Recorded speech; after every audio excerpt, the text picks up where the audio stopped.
राज्य में केतक स्थान में हालुका मध्यम वर्षा रेकर्ड कर गजपति जिलार आर उदयगिरी सर्वाधिक वर्षा 26 मिलीमीटर रेकर्ड कर कटक कंटापड़ा 10 मिलीमीटर वर्षा रेकर्ड कर सर्वोच्च दिन तापमात्रा गजपति जिलार पालाखेमुंडी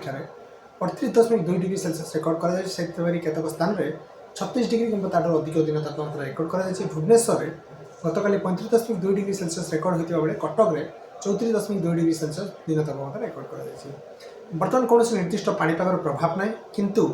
बंगोपसागर जोटा ओडिशा उपकूलस्थ बंगोपसागर अंचल गोटे गुरुचा बल सक्रिय रही जहाँ प्रभाव में जलीय बाष्पूर्ण वायु राज्य मध्य क्रमागत भाव प्रवेश करुँच जो जलीय बाष्पूर्ण वायु आमर उत्तप्त सूर्यकिरण संस्पर्श में आसी किसी अंचल मेघुआ आकाश सहित हालुका वर्षा अनुभूत कर सहित बर्तमान दिन और राति तापमात्रा विशेष परिवर्तन होबार संभावना नहीं। राति तापमात्रा राज्यर अधिकांश स्थान में स्वाभाविक ठार अधिक रही बेले दिन तापमात्रा स्वाभाविक कि सामान्य किसी अंचल अधिक रोचे एवं यही प्रकार स्थिति आगामी 4 दिन पर्यटन 4 ରୁ 5 दिन पर्यटन लगी रही 6 और 7 रु दिन तापमात्रा 2 ରୁ 3 डिग्री जाए वृद्धि होबार संभावना रही। आगामी 4 दिन जाए राज्य में किसी जिले में हालुका वर्षा होबार संभावना रही जहाँ प्रभाव में दिन तापमात्रा विशेष परिवर्तन होबार संभावना नहीं। भुवनेश्वर आज तापमात्रा 34 ରୁ 35 डिग्री रहा सहित आकाश मुख्यतः आंशिक मेघाच्छन्न रहिबार संभावना रही।